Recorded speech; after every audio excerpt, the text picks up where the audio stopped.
Who's leading it? Call to order, 103. Do not appear to have any citizens online or present, so no new ring of citizens. New business is essentially this update, so I don't know that there's any old business. No. So we will, Super, this is our budget update. This is a 3,000-foot view of the Riverview School District budget development update. There's really, the governor just presented his proposed budget last month. Basic ed and special ed funding is the smallest proposed increase in 10+ years. That equates to, there's large dollar amounts here, but that equates to very small dollar amounts in the proposed budget for Riverview School District. He's put a lot of appropriations in his budget for this year. We do take advantage of the mental health and targeted grants, school facilities improvement grants. The majority of those are a matching grant, and it has a lot to do with fund balance. So in speaking with our architect, it's a very difficult task to apply for them. It's even a more difficult task to be awarded them. Even the solar grants that I looked at last year, we had a 30% match on any kind of solar that we would have applied for due to our budget level and our fund balance level. There's a 17 million proposed increase in pre-K counts and an increase for early intervention. He's put money into universal free breakfast, so that will continue. CT funding and equipment grants. As you know, a lot of our tech schools are living with older equipment, older buildings. So instead of that weight being placed on the shoulders of districts, hopefully our CT can get some grants that will allow them to fulfill the needs of the tech schools without having to go out and get bond issues that we have to pay for 10, 20 years. There's a proposed, there's 40 million proposed for student teacher stipend. That did start this year. Riverview has seen a number of stipends go out to our student teachers, and 7.5 million proposed for professional development of educators. As you know, in Pennsylvania, there are fewer and fewer teachers coming out of the ranks, and it's hard to find teachers in some subject areas. Safety and security grants are continuing, mental health and physical and mental health grants, and targeted grants, which anything that we're eligible for, we do apply for. School construction, again, hoping that they will make those applications a little easier, that they'll actually be grants and not matching grants. Educator recruitment and retention, he's put appropriations in for the FIA student teacher. It's a lot of duplication, but it's this is what was provided to me to districts across the Commonwealth from PASBO.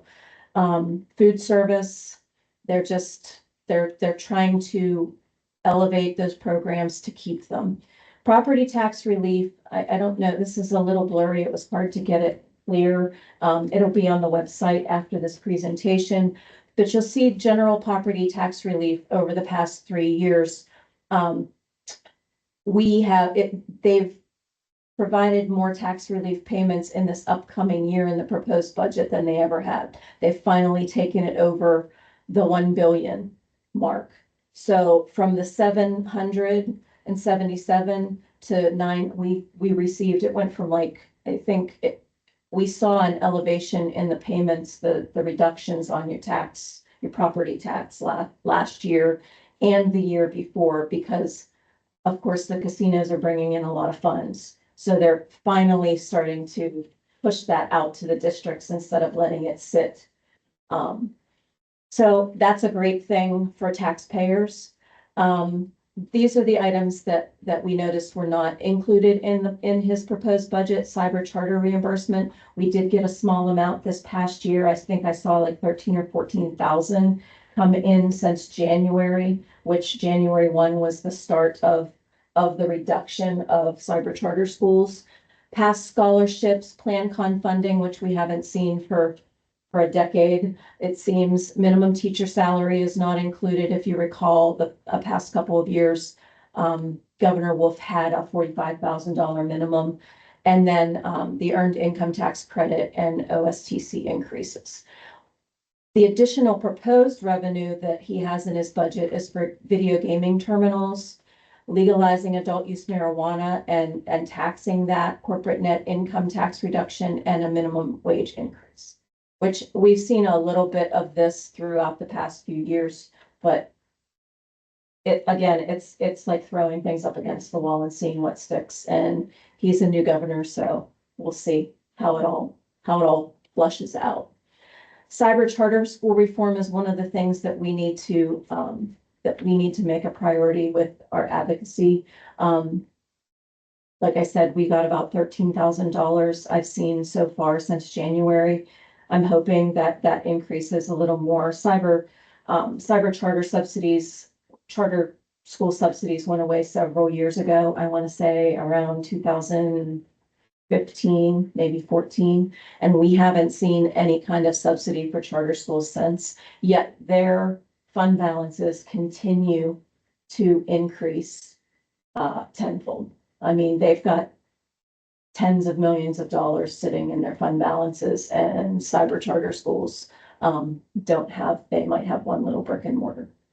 So these are some of our key assumptions for 25-26.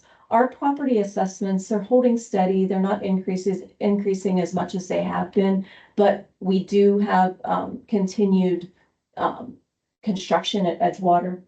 Our common level ratio, and I talk about this year after year, CLR back in 2022, if you bought $100,000 house, the tax amount was $86,200. In 2025, if you buy $100,000 house, it's going to be $52,700. That's the assessment that we're taxing on. So we're losing money annually with CLR. So far, we've had 2 official REA retirements. Our PSERS is level. The year before last, it was at 33.9. Then it went to 34 this current year, and now it's going back to 33.9. Interest rates are also going down on our bank accounts. At the beginning of the year, we were at a 5.21 with our municipal banking. We're down to 4.17 as of yesterday. Healthcare increases of 9%, dental and vision of 5%. We're currently in support negotiations, and we have significant contractual obligations with our unions. Those are obviously non-negotiable, those contractual obligations, and those negotiations with the support unit continue on. We do have to keep an eye on the tariffs on goods with Canada, China, and Mexico. A lot of our electronics, educational supplies, and construction supplies come from our neighbor up north, China and Mexico. So we are looking at putting some additional funds into our supplies, especially in the technology for replacement of computers and so forth, because of the fear of these tariffs. There's really nothing we can do until we know for sure that they are happening or they aren't happening. And I don't want to put the district at a shortfall if we assume that it isn't.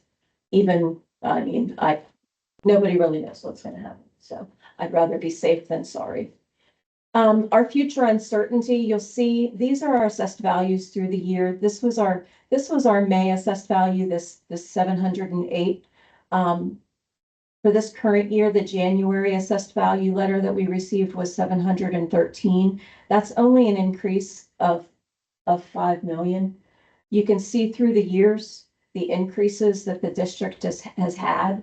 And I'm assuming that back in the 21-22, that was when Edgewater went in. So those were the assessed values that increased, but we're now starting to see a more level approach to the assessed valuation.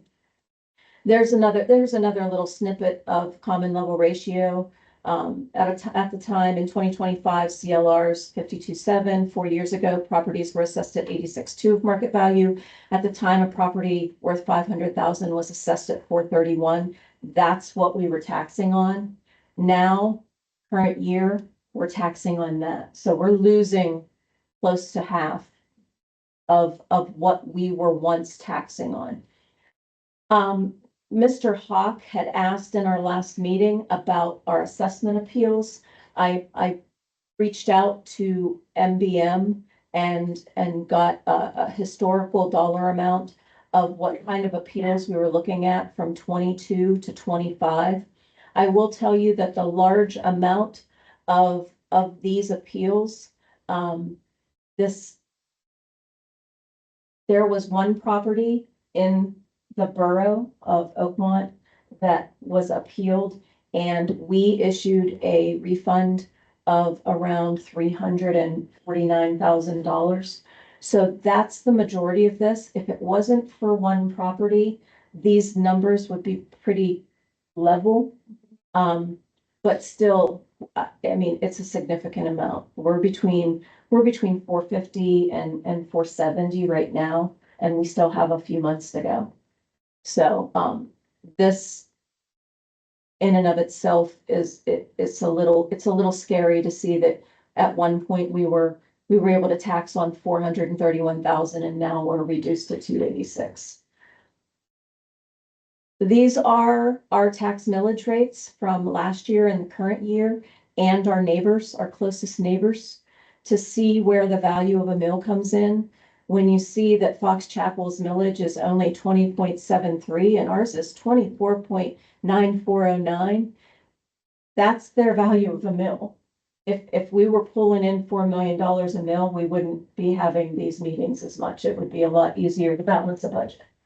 So, just to put everything in perspective, that one of our mills is worth less than $800,000. Our Act 1 index this year is 4%. Last year, it was 5.3. We raised taxes 0.8 mils, which to the homeowner of a $250,000 assessed value, that was a $200,000 increase. You'll see that we are limited to 0.9976 of an increase of millage. That's less than 1 mil. So that's less than $800,000. And that's the value of the increase. So I put this in, and I'm trying to round these so we're not out 4 digits. That's the method to my madness of making the millage a little over half, a little over 0.75, and then to the index, to show that on $100,000 home, that's less than $100. So, and up to, a $250,000 assessed value, which you could, by what I showed on the previous slide, that would be right around a $500,000 property. That's a $250 increase.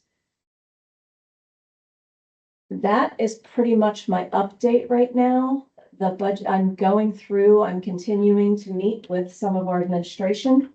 I have invited everyone to meet with me. I sent them a letter. I need to regroup, send another email and say, hey, by the way, it's budget time. We are going to adopt the proposed final budget in May. I'll continue to refine the budget data and look at what information is coming in from the state. We have a deadline to make the proposed final budget available for public inspection, which will come after the May 12th meeting. And then a deadline to offer public notice of intent to adopt will happen prior to June 10th. I'll make that notice right after this meeting. And then we plan on adopting the final budget June 16th. Questions? Yes. So if we have just, for kind of generalized sake here, we have 2 REA resignations.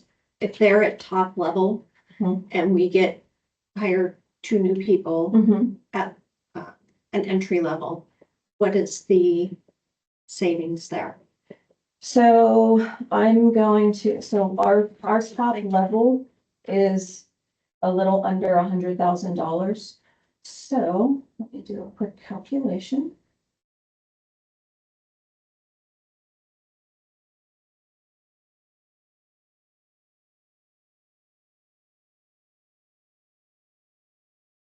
It's about $160,000 in savings for a top level teacher. For a starting teacher, we'll estimate that at $55,000.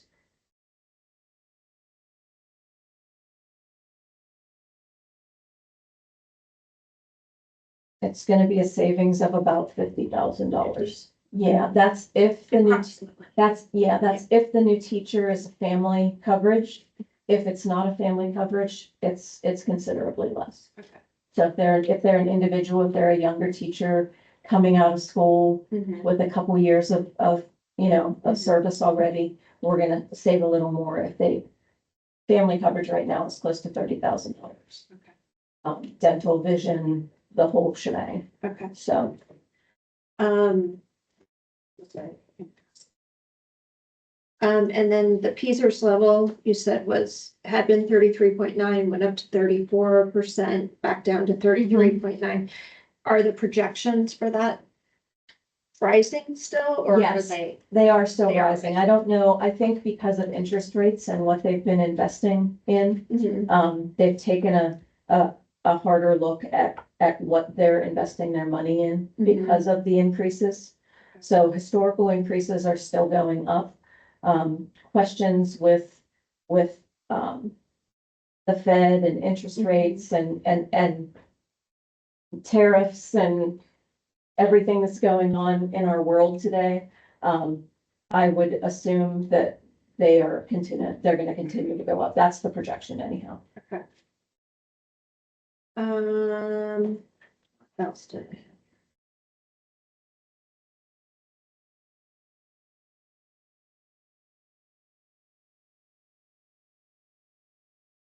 What's the stipend amount for the, student teachers? 10,000, 10,000. but it actually comes in through the state. I get it through through our financial accounting system. Okay. They send me communication, giving me a listing. I verify those individuals with the principals and Rainey. And then once that's all taken care of, then I can issue the check once they give me a 1099. It's issued through accounts payable. So But once that's they all, give me a W-9, sorry, and then we issue them a 1099.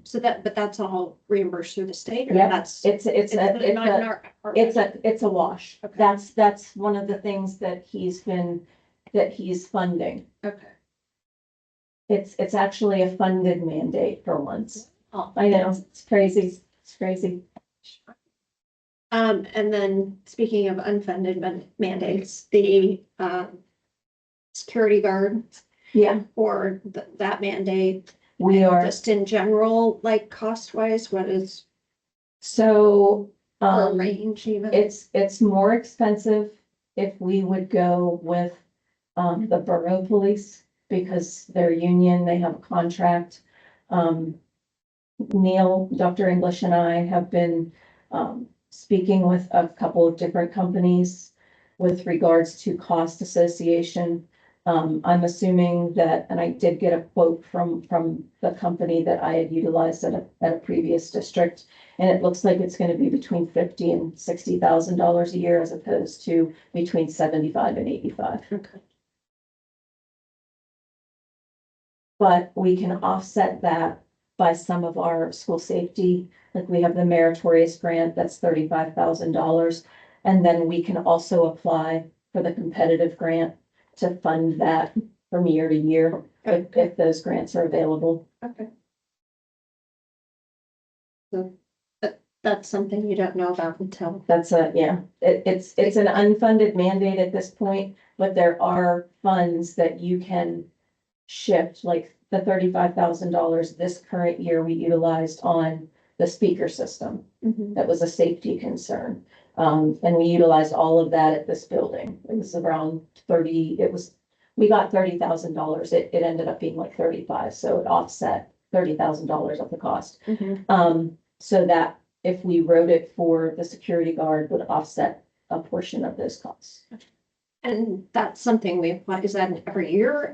Like it's. It has been, it's been in the governor's budget for multiple years. I personally think that we just need to fund it in the general fund.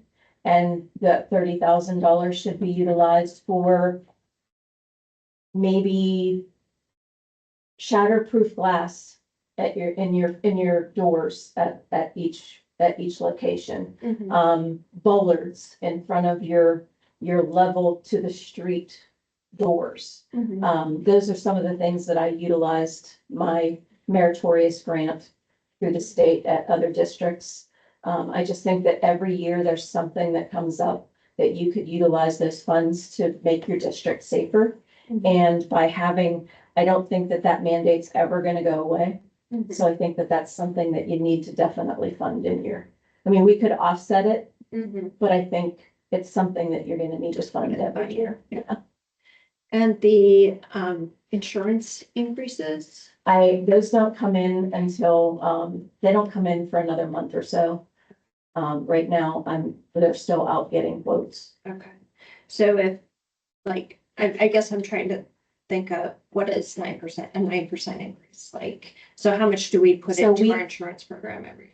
Oh, you mean Like that- healthcare? Yeah. Okay, I was Health talking insurance. about Yeah. liability No, and, no, I'm sorry, health insurance. 9%, we pay approximately $260,000 a month for healthcare, A month. a month. So 12 is $3.1 million times 9%. I'm estimating it to be about between 2.25, 250,000 increase. Yeah, Shocking. I would say, once it all, because I have to set, in our system, we have everything budgeted in one line item. This year, I'm going to separate out the healthcare into its own line item, the dental into its own line item. Mhm. That way, it's easier moving forward to calculate those increases. Right now, everything's just in the 211 object, Mhm. which is insurance, it's Mhm. healthcare. We pay that all to the same vendor, Mhm. so it's okay to do it like that. But I like to see where the increases are every year, so I can take say that of that 3.1, only 2.7 or 2.8 is actually healthcare. Mhm. So I just did a quick 9% and it said $260,000. I'm guessing around $200,000 because it's not all 9%, it's 5% for dental and vision. Okay. So it's my guesstimation of that. I guess that's. Unless I have my that's all computer we're in front of asking me. Yeah, so. for, just to No. kind of get us beginning idea of Yep. what we're dealing with as far as and increases in a budget that doesn't have a lot of flexibility, right? Right. So like, what do I we, hate what to do we be have, doom and like gloom, 15, but 10, 15% flexibility in our budget? yeah, Somewhere in there, yeah. which is a lot. If there's anything else.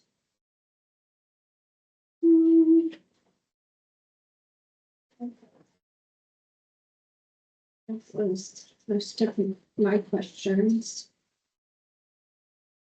So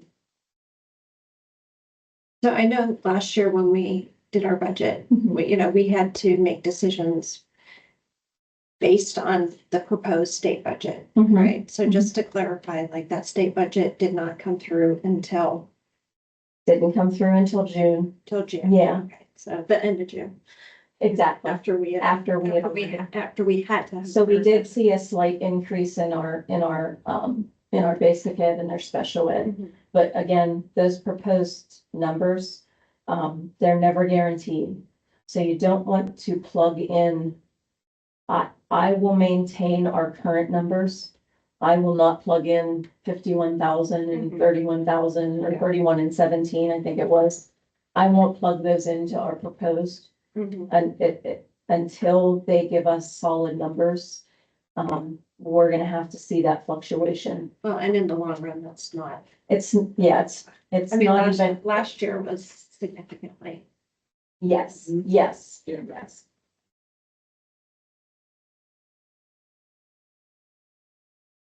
It's hard to give you a proposed budget at this timeline without, I mean, it's all throwing things up against the wall and seeing what sticks, so. Mhm. I mean, it's a little early to the game, but Mhm. hopefully the state will come through and Do you fund think us appropriately. the security guard thing, that's an absolute for next year? It is, we've completed the waiver for this current year. As you know, it came in, I want to say it came in like early August that it was mandated for this year. Mhm. We really didn't have time to do much. It wasn't in our budget. Mhm. It wasn't mandated during budget season. So to put another 75 or 85,000 into the budget, I mean, we didn't really know. Mhm. So, we ended up completing the waiver. And we wanted to do our due diligence on what is actually needed for Riverview School District. Mhm. I think that Neil, that Dr. English and I and a lot of other people in the district have put their best foot forward in determining what fits. Not, everybody doesn't have the same, all molds aren't the same for districts. And so the requirement is a security guard, not, it doesn't talk about any other safety. No, it doesn't, Does it say it has to be in one building, or is it a security guard that travels between all three? Per district. It doesn't even, it's not even like a nurse, you can have one nurse for a district of under 1,500 students. It doesn't even notate. You can have one security guard for under, 12 schools. yeah, right, I mean. Yeah, like, It doesn't make sense to me. It's an unfunded mandate. They didn't really give any details on what the requirement Like, was. is it part-time? Is it full-time? Is it Yeah, school I hours? mean, Is is it- daytime hours? yeah, I mean, the city of Pittsburgh has a security guard sitting at several of their districts 24/7. You know, if they have night events going on, people, I've walked through, scanners at Obama Middle School in the city Mhm. when my daughter was playing volleyball. Mhm.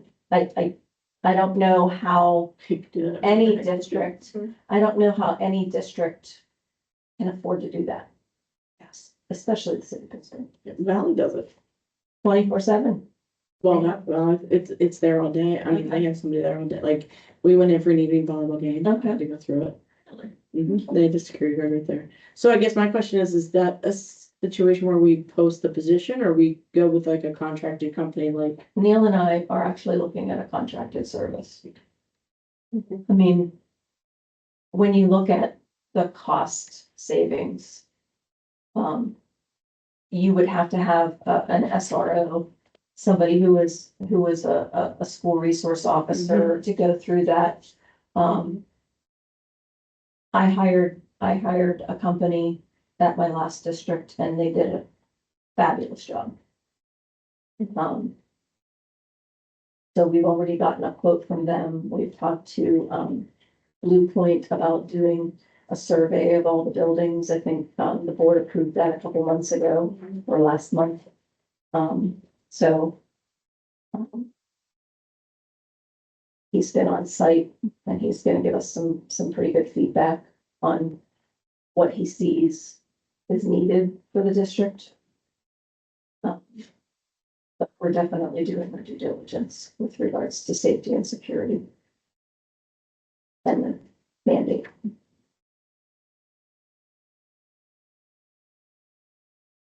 That, All right. Calling it. I am calling it as long as there's no hearing citizens out there. If there are, Let's see. our next meeting will be May 7th at 1 p.m.